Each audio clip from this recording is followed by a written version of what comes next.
making national headlines. I have a big question for you guys. Is it fair for transgenders to participate against other women in sports when they're men? Look, guys, welcome back to the show. I don't want to sit here and tell you guys what the right answer has to be or what the right answer should be, but I'm going to break it down for you because I think it's important to talk about, and I want to know what you guys think, because we have Lia Thomas, who is born a man, who was a beast as a swimmer, as a man, and now she's participating against other women. Guys, this is something that needs to be even further dialed in. I see clips, in the media, see clips on YouTube, see clips in the news, but what is the NCAA doing about this? What is the NCAA doing about a man who is now a woman? And that's fine. Look, man to a woman, woman to a man, that's your own prerogative. There's nothing wrong with that. In my eyes, I don't judge people. That's up to you. Doesn't bother me.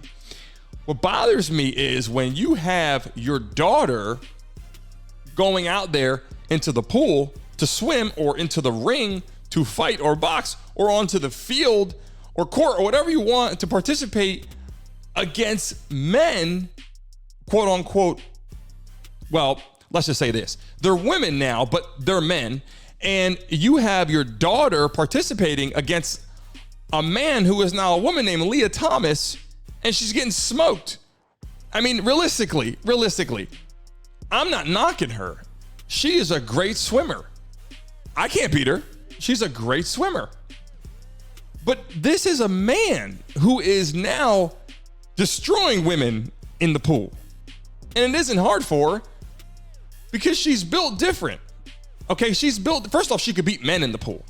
She's built different. And now we're talking muscle fibers. We're talking about the way she's built. We're talking about the tone. Her genetic makeup is nothing like a woman.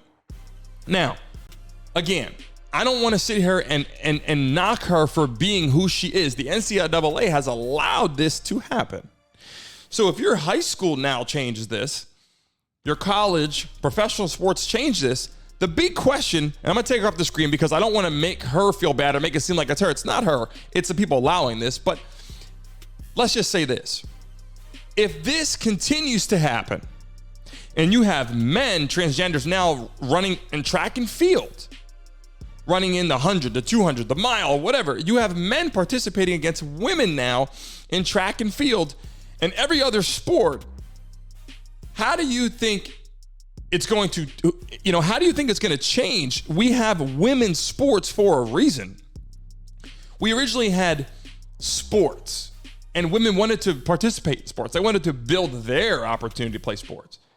So now you put one man in a woman's sport now makes it no longer a woman's sport. It is no longer a women's sport because there's men in the sport. It is sports now, not women's sports. It's called sports. What does this do for the privacy, the safety? That's the most important, the safety in the locker rooms. Then you're going to have other issues. We all know this. You're going to have other issues. You're going to have, this person looked at me, or this person did this differently, or this person. Of course, you have men in a women locker room.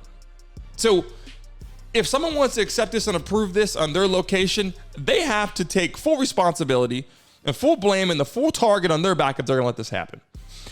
And look, again, I'm not saying anything wrong against, Lia Thomas. My hat's off to her for being a great swimmer. But I got to tell you, there's a lot of people thinking a lot of different things. I'm happy for her to win. I just don't think that she should win in a sport where it's all women. Doesn't make sense.